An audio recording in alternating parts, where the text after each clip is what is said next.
What's going on, everybody? Today we're going to talk about this one wheelie fender that I hydro dipped in a battle-worn flag graphic and where it all went wrong for me. But first, make sure to hit that like and subscribe so you can come back and see what we get into next. We try to post up on this channel every Wednesday morning around 10 o'clock, and it's always something cool to watch, so make sure you come back and check it out. Let's get into this dip, shall we?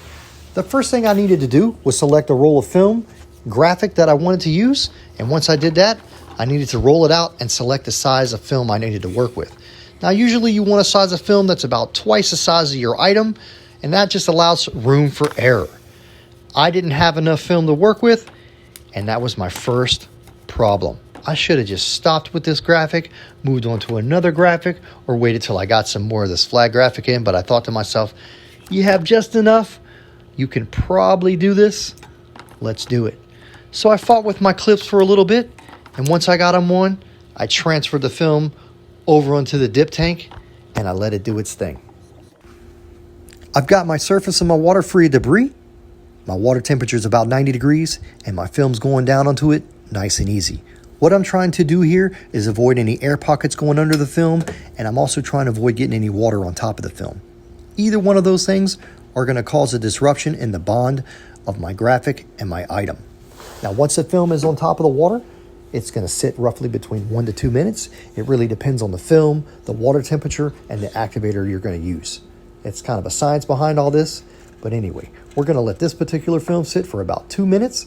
Like I said, the water temperature is around 90 degrees. I do have the wrong activator. Keep that in mind. Now, you want to block your film in because basically what's happened right now is your graphic is paint and it's sitting on top of plastic. Once you set that film on top of the water, that plastic starts to dissolve. And once it's sat there long enough, you hit it with your activator. Your activator dissolves the plastic the rest of the way, and your graphic is just there floating on top of the water. So you want to block it in because once that graphic, that paint is just floating on top of the water, it's free to spread out, and it does spread out. So you want to block it, both width-wise and lengthwise, the best you can.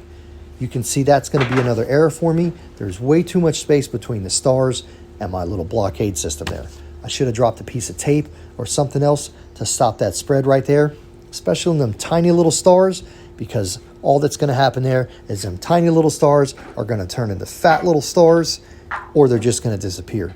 This is another reason why you want enough film to allow room for error. So if you have spread right there, I would have had plenty more film to work with if I had a much larger piece. We're going to hit our film with our activator now. As it's been sitting long enough, we're going to try to keep our activator nice and even at a nice slow pace.